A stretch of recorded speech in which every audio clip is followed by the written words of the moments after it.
రాష్ట్ర వ్యాప్తంగా కూడా కుల రాజకీయాలు తారాస్థాయికి చేరుకున్నాయి. ఈ మధ్యకాలంలో నెల్లూరు ఘటన కానివ్వండి, అదేవిధంగా కొన్ని అంశాలన్నీ కూడా కులం ఆధారితంగా బేస్ చేసుకొని రాజకీయాలు జరుగుతున్నాయి. అంటే ఇప్పుడు ప్రస్తుతం వైఎస్ జగన్మోహన్ రెడ్డి గారు కులం కార్డును వాడి దళితుల్ని, కాపుల్ని వీళ్ళిద్దరిలో చీలిక తీసుకొచ్చి కూటమి ప్రభుత్వంలో కుట్రలు చేయడానికి ఆ పార్టీ తెగబడుతుంది అనేది కొంతమంది వాదన. నిజంగా రాష్ట్రంలో కుల రాజకీయాలు ఇప్పుడిప్పుడే అలుముకుంటున్నాయా, దీనికి ఆజ్యం పోస్తున్నది ఎవరు అనే అంశాలు మనతో మాట్లాడేందుకు కుల వివక్ష వ్యతిరేక పోరాట సంఘం రాష్ట్ర కార్యదర్శి ఆంధ్ర మాల్యాద్రి గారు ఉన్నారు. ఆయనతో మాట్లాడే ప్రయత్నం అయితే చేద్దాం. చెప్పండి మాల్యాద్రి గారు, అంటే కుల రాజకీయాలు అంటే మొన్నటి వరకు కూడా ఒక రకమైన పందా నడిస్తే ఇప్పుడు రాష్ట్రంలో కులం కార్డు తీశారు, కుల రాజకీయాలకు బీజం పడింది ఏపీ పాలిటిక్స్లో అంటే మీరు ఏకీభవిస్తారా, లేదంటే మీరేం చెప్పుకొస్తారు? కుల రాజకీయాల గురించి నాకు అవసరం లేదు, నేను మాట్లాడను కూడా. ఈరోజు ఏ కులాలు ఉన్నప్పటికి కూడా కుల వివక్షకి గురయ్యేటువంటి ఎవరైనా సరే వాళ్ళ హక్కుల కోసం, వాళ్ళ సమస్యల కోసం మేము కేవీపీఎస్గా పోరాడతాం. ఆంధ్రప్రదేశ్లో ప్రభుత్వాలు మారుతూ ఉన్నాయి, వ్యక్తులు మారుతూ ఉన్నారు, కానీ విధానాలు మాత్రం మారటంలా. విధానాలు అందరూ ఒకటే. ఆంధ్రప్రదేశ్లో జగన్మోహన్ రెడ్డి పరిపాలనలో దళితులపైన, గిరిజనులపైన, బలహీన వర్గాలపై దాడులు పెరిగినాయి, హత్యలు పెరిగినాయి, అన్ని దుర్మార్గాలు పెరిగినాయి.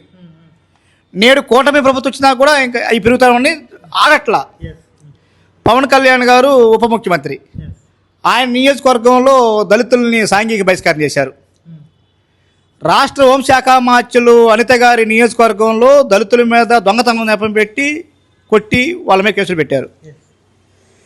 రాష్ట్ర సాంఘిక సంక్షేమ శాఖ మార్చులు డోల బాల వీరంజీ స్వామి నియోజకవర్గంలో నేను ఊరికి వచ్చా, ప్రకాశం జిల్లా టమటూరు మండలం కౌటువాలపాలెం పోయా.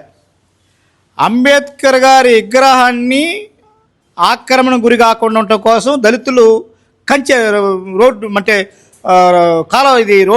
ప్రహరీ కట్టుకుంటున్నారు, దాన్ని అడ్డుకున్నారు.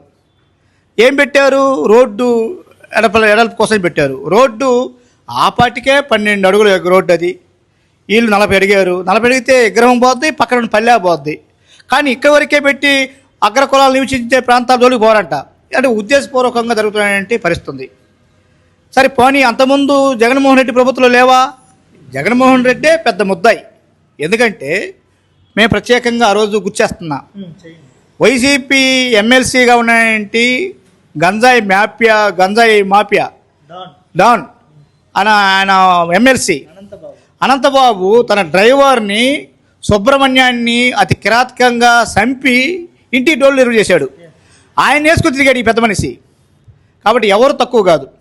కానీ మేము అడుగుతున్నామంటే, మీరందరూ ఒక పాయింట్, నెల్లూరు జిల్లా సంబంధించి అక్కడ కందుకూరు నియోజకవర్గంలో గుడ్లూరు ఏంటి, అది ఒక రకంగా కుల తగాద కాదది, అమ్మాయి దగ్గర తగాదది. చంపేశారు. నేను అడుగుతున్నాను, చంపేస్తే రాష్ట్ర హోంశాఖ మార్చులు, రాష్ట్ర పట్టణాభివృద్ధి శాఖ మార్చులు ఇద్దరు కూడా ఒకటి వెళ్ళి దాని మీద పెద్ద ఎత్తున చేశారు. అది నేను ఆ విషయం నేను మాట్లాడట్లా. కానీ అదే క్రమం దళితులకు ఉండాలి కదా.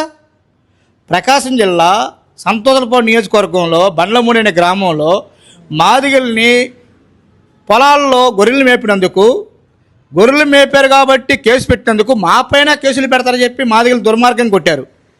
మరి రాష్ట్ర మంత్రులకి పట్టదా? అసలు రాష్ట్ర మంత్రులు కాదు, ఆ నియోజకవర్గం వైసీపీ పోటీ చేసిన వ్యక్తి ఎవరు? మాజీ సాంఘిక సంక్షేమ శాఖ మంత్రులు మేరు నాగార్జున గారు. బాధ్యత తీసుకోవాలి కదా, రెస్పాన్సిబిలిటీగా ఉండాలి కదా. అక్కడ ఉన్నటువంటి నియోజకవర్గం ఎస్సీ ఎమ్మెల్యే, తెలుగుదేశం ఎమ్మెల్యే బాధ్యత ఉండాలి కదా. అంటే ఎవరు కూడా కొట్టింది దళితులను కాబట్టి, దుర్మార్గమైన పద్ధతులు ఉన్నాయి కాబట్టి ఈ దళితుల మీద ఏం మాట్లాడినా ఉందని చెప్పి ఉద్దేశంతో ఉన్నారు తప్ప, ఓట్ల కోసం, ఓట్ల రాజకీయం కోసం ఉన్నారు తప్ప, అది కందుకూరు జరిగిన క్రమం ప్రభుత్వం అంత సీరియస్ తీసుకుంది. దళితుల మీద జరిగిన ఘటనలు కూడా సీరియస్ తీసుకోవాలి కదా. వాటి నివారణ కోసం ప్రయత్నం చేయాలి కదా. ఎవరైతే దుర్మార్గానికి పాల్పడ్డారో వాళ్ళ మీద కేసులు నమోదు చేయాలి కదా. కేసులు నమోదు అరెస్ట్ చేయాలి కదా. కేసులు లేవు, అరెస్టులు లేవు, పైగా పోలీసులు ఏమి ఇస్తున్నారు? రెండు ఆడ ఒంగోలు డిఎస్పీ రాయపాటి శ్రీనివాసరావు గారి ప్రకటన ఎంత బాధాకరం అంటే, ఇది కుల తగాదా కాదు, ఇది ఇద్దరు వ్యక్తుల మధ్య వచ్చే తగాదని చెప్పి అన్నాడు. మేము అడుగుతున్నా, ఇది కుల తగాదా కాకపోతే ఎందుకు మూకమ్ముడిగా అగ్రకులాలు పోయి దళితులను కొట్టారు? అది కుల తగాదా కాకపోతే అది ఎందుకు దళితులను ఉండేటువంటి పంట పొలాలని గొర్రెలతో తినేపించారు? అంటే దళితులు కాబట్టి ఏం చేసింది ఉన్నాయి కదా. అలా దాన్ని కప్పించడం కోసం డిఎస్పీ ప్రకటన ఇది కాదు కాబట్టి ఆ రకంగా దీన్ని కనుక ఆ రకం చేస్తే మేము వాళ్ళ మీద కేసులు పెడతా చెప్పి ప్రకటన చేశారు. ఎంత దౌర్భాగ్యం! అదే కాదు, ఇప్పుడు టంగుటూరు కౌటపాలెం కూడా ఎంఆర్ఓ ప్రకటన చేశాడు. ఇక్కడ దళిత సంఘాలకు కానీ ప్రజా సంఘాలకు కానీ ఎవరికైనా ఉద్యమం కోసం పనిచేసేటువంటి వాళ్ళకి, హక్కుల కోసం పోరాడే వాళ్ళకి ఇలాంటి వాటిని ప్రోత్సహించరు. కానీ ప్రభుత్వం మాత్రం విభజించి పాలించేలా చేస్తూ ఉంది. అంటే అధికార పార్టీలు ఉన్న వాళ్ళకి ఏమో ఒక రకంగా, ప్రతిపక్షాలు ఉన్న వాళ్ళకి ఒక రకంగా, అది రాజకీయాలు చేసుకోండి. కానీ దళితులు ఓటు బ్యాంకులు ఉన్నటువంటి వాళ్ళ మీద దుర్మార్గమైన దాడులు, అత్యాచారం జరుగుతుంటే మాత్రం ఈ ప్రభుత్వం ఈ రకంగా ఉండటం అనేది సరైనది కాదు. ఉదాసీనంగా ఉండకుండా, ఉదారత్వంగా ఉండకుండా, ఇది దళితుల మీద జరిగిన దుర్మార్గాల మీద కుల రాజకీయాలుగా చూడకుండా వాళ్ళకి జరిగిన అన్యాయాల మీదకి సంబంధించి చట్టం ఏదైతే ఉందో జస్టిస్ పుణ్య కమిషన్ సిఫార్సుని ఆ సిఫార్సులను అమలు చేయాల్సిన బాధ్యత ప్రభుత్వంపై ఉంది.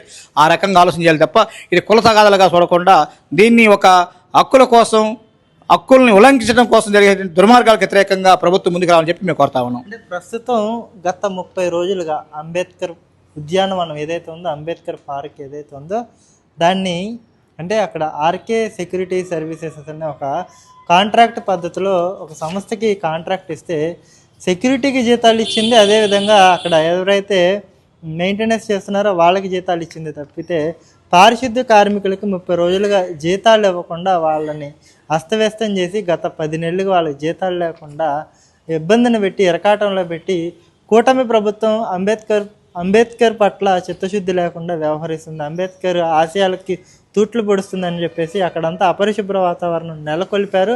30 రోజుల పాటు ధర్నాలో మీరు పార్టిసిపేట్ చేశారు. ఇందులో రాజకీయ కుట్ర ఉందా? కాంట్రాక్టర్ని జీతాలు ఇవ్వద్దు అని చెప్పేసి ఎవరైనా అడ్డుకున్నారా? అసలు ఏం జరిగింది? వాస్తవికత ఏంటి అంటే మీరేం చెప్పుకొస్తారు?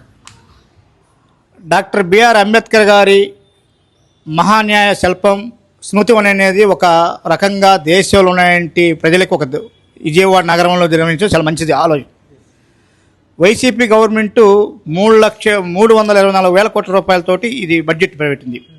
అది ఒక 26 ఎకరాల పరిధిలో ఉన్నాయండి ఇది.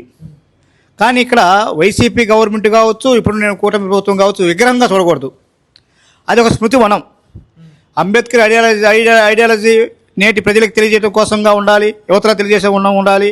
అదే క్రమంలో అక్కడ వివిధ వైజ్ఞానిక రంగాల్ని, విద్యా రంగాల్ని, లేకపోతే కొంచెం డెవలప్మెంట్ సంబంధించి స్కిల్ ఇట్లాంటి, లేకపోతే స్టడీ సర్కిల్ లాంటివి పెట్టడం అనేది ఉద్దేశం. కానీ మీరు అన్నట్టు వైసీపీ గవర్నమెంట్లు ఇది పెట్టిన దాంట్లో 3 రకాల ఏజెన్సీలకు ఇచ్చారు. ఒకటి మీరు అన్నట్టు పారిశుద్ధ్య కార్మికులకు ఆర్కే ఏజెన్సీ, సెక్యూరిటీ గార్డుకి సంబంధించి చౌదరి ఏజెన్సీ, ప్లస్ అక్కడ పనిచేసేటువంటి మొక్కలు డెకరేషన్ చేసే దానికి వాళ్ళ కటింగ్ చేసే వాళ్ళకి అదొక ఏజెన్సీ, ఉద్యానవనం. అయితే ఈ ముగ్గురు సంబంధించిన విషయంలో వీళ్ళు కాంట్రాక్ట్ కార్మికులు అయినప్పుడు కూడా ఈ డిపార్ట్మెంట్లు ఏంటి? డిపార్ట్మెంట్లు కలెక్టర్ గారి పర్యవేక్షణలో ఈ డిపార్ట్మెంటు మున్సిపల్, సాంఘిక సంక్షేమ శాఖ, విపత్తుల శాఖ, ఈ డిపార్ట్మెంట్లు సంయుక్తంగా ఉన్నాయి. కానీ ఈ ఆర్కే ఏజెన్సీ వాళ్ళు పారిశుద్ధ్య కార్మికులు 10 నెలలు జీతాలు ఇవ్వట్లా, జనవరి నుంచి జీతాలు ఇవ్వట్లా. చౌదరి ఏజెన్సీ వాళ్ళు 5 నెలల జీతాలు ఇవ్వట్లా. అట్లనే మొక్కలకు సంబంధించిన 5 నెలలు ఇవ్వట్లా. పారిశుద్ధ్య కార్మికులు జీతాలు ఇవ్వట్లేదు కాబట్టి వాళ్ళు పద్ధతి ప్రకారంగా జీతాలు ఇవ్వమని చెప్పి కలెక్టర్ గారిని కలిశారు, విఎంసీ చైర్మన్ కమిషనర్ గారు కలిశారు, కలిశారు. కానీ ఈ మధ్య అది కల్చర్ డిపార్ట్మెంట్కి డైవర్ట్ చేశారు. అంటే వాళ్ళ దగ్గర నుంచి ఇక్కడేమో 5 రూపాయలు టోకెన్ పెట్టి మున్సిపాలిటీకి వెళ్తా ఉన్నాయి.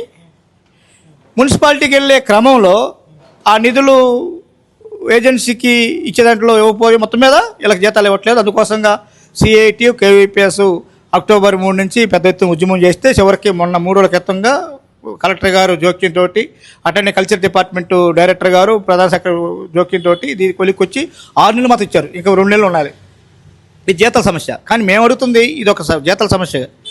స్మృతివనాన్ని ఇది గవర్నమెంట్ దీన్ని ఒక వ్యాపార కేంద్రంగా చేయాల్సి వస్తుంది. మేము ఇది వ్యాపార కేంద్రం కోసం కాదు, ఇది పర్యాటక కేంద్రంగా ఉండాలని మేము అభిప్రాయపడతా ఉన్నాం. అందుకోసంగా ప్రభుత్వమే దీనికి ప్రత్యేకమైన నిధులు కేటాయించి, అది కల్చర్ డిపార్ట్మెంట్ కేటాయిస్తారా, లేకపోతే ఈ నిధులు మాత్రం ఇప్పుడు దాకా ఖర్చు చేసింది సాంఘిక సంక్షేమ నిధులే. కాబట్టి ఇవి ప్రత్యేకంగా నిధులు కేటాయించి దీన్ని అభివృద్ధి చేయాలని చెప్పి మేము కోరుతా ఉన్నాం. అభివృద్ధి అంటే ఏ రకంగా అభివృద్ధి, అక్కడ దీనికి సంబంధించి శుభ్రత దీనికి సంబంధించి కాదు, లోపల ఇప్పుడు చాలా పూర్తి చేయాల్సి ఉన్నాయి. ఇన్కంప్లీట్ జరుగుతుంది. చుట్టూ ప్రహరీ లేదు, ఈ హాలు పూర్తి కాలేదు, రెండోది లిఫ్ట్ పనిచేయట్లేదు, ఏసీలు పనిచేయట్లేదు, కరెంటు సరిగా లేదు. కాబట్టి దీన్ని అభివృద్ధి చేయాల్సిన కోసం ప్రభుత్వం చర్యలు తీసుకోవాలి, దానికోసం నిధులు కేటాయించి చేయాలని చెప్పుకుంటున్నాం. మూడోది మేము ఏంటంటే దీనికి సంబంధించి ఇప్పటిదాకా అధికారులతో కమిటీ ఉంది. రాష్ట్ర ముఖ్యమంత్రి గారు దీన్ని కలగజేసుకొని ఈ స్మృతివనానికి సంబంధించి కమిటీ వేసి చర్చించే క్రమంలో ఈ కమిటీలో అధికారులతో పాటుగా అనేక పౌర సంఘ సంస్థలు ఉన్నాయి, కేవీపీఎస్ లాంటి సంస్థలు ఉన్నాయి, అంబేద్కర్ సంఘాలు ఉన్నాయి, ప్రజా సంఘాలు ఉన్నాయి, మేధావులు ఉన్నారు, అంబేద్కర్ వాదులు ఉన్నారు. వీళ్ళందరినీ కలిపి ఒక కమిటీ వేసి నిర్మాణ పర్యవేక్షణ కోసం కమిటీ వేసి ఆ రకంగా అభివృద్ధి అయితే ఇది ఉపయోగం. అట్లే పర్యాటక కేంద్రం కాకుండా వ్యాపార కేంద్రం కోసం అక్కడ హాళ్ళు అద్దెకిద్దామా, లేకపోతే బయట స్మాల్స్ అంతకుముందు డోక్రా బజార్ పెట్టారు, అది కూడా వ్యతిరేకించడం ఆగిపోయింది. అలా కాకుండా వాటిని అభివృద్ధి చేయడం కోసం ఇది ఒక వైజ్ఞానిక రంగాల్లో బయట ప్రపంచానికి పోవాలంటే అక్కడ ఇప్పుడు చిన్నపిల్లలకి అక్కడ పార్కు లాంటిది ఏర్పాటు చేస్తే ఆట వస్తువులు ఆకర్షించింది. కాబట్టి యువతరాన్ని చిన్నపిల్లలను ఆకర్షించే విధంగా ఏర్పాటు చేస్తే అది స్మృతివనం ఈరోజు మంచి. ఎందుకంటే ఈరోజు భారతదేశంలో ఢిల్లీలో అంబేద్కర్ స్మృతివనం నడుస్తుంది, సర్దార్ వల్లభాయ్ పటేల్ పేరుతో నడుస్తుంది. కాబట్టి వాటిని ప్రభుత్వం నిర్వహిస్తుంది. కాబట్టి ప్రభుత్వం నిర్వహించి అంటే వ్యాపారం కావాల్సింది ప్రభుత్వం నిర్వహించి ఆ రకమైన తీసుకునే క్రమంలో ఈ పౌర సంస్థల యొక్క సలహా కూడా తీసుకోవాలి. ఆ రకంగా ఉండి ప్రత్యేక నిధులు కేటాయించాలని చెప్పి మేము కోరుతా ఉన్నాం, అభివృద్ధి చేయాలని కోరుతా ఉన్నాం. దాంతోపాటు పనిచేసేటువంటి కార్మికులను తీసేయడం కోసం ప్రయత్నం చేస్తున్నారు తక్కువనే. కానీ పనిచేసే కార్మికులు ఒక ఇస్తుందంత యాక్చువల్గా చట్టం ప్రకారంగా ఇవ్వాల్సింది, అవుట్ సోర్సింగ్ ఇవ్వాల్సింది 26,000 రూపాయలు ఇవ్వాలి. ఇప్పటికి మీరు 16,000 రూపాయలు కాంట్రాక్టర్ ఇస్తున్నాడు. కాంట్రాక్టర్ ఎంత 10,000 ఇస్తున్నాడు కాంట్రాక్టర్. ఆ 10,000 కూడా కోత పెడతా ఉన్నాడు కాంట్రాక్టర్. కాబట్టి వాళ్ళకి పిఎఫ్ లేదు, ఈఎస్ఐ లేదు, అక్కడ పనిచేసే కార్మికులందరికీ ఉద్యోగ భద్రత లేదు. కాబట్టి ఆ రకంగా స్మృతివనాన్ని పర్యాటక కేంద్రంగా ఆలోచించి చేసి నిధులు కేటాయించి ఖర్చు చేయాలని చెప్పి మేము కోరుతా ఉన్నాం. ఈ విషయం మీద అన్ని సంఘాలను కలుపుకొని ఈరోజు రౌండ్ టేబుల్ జరిగింది.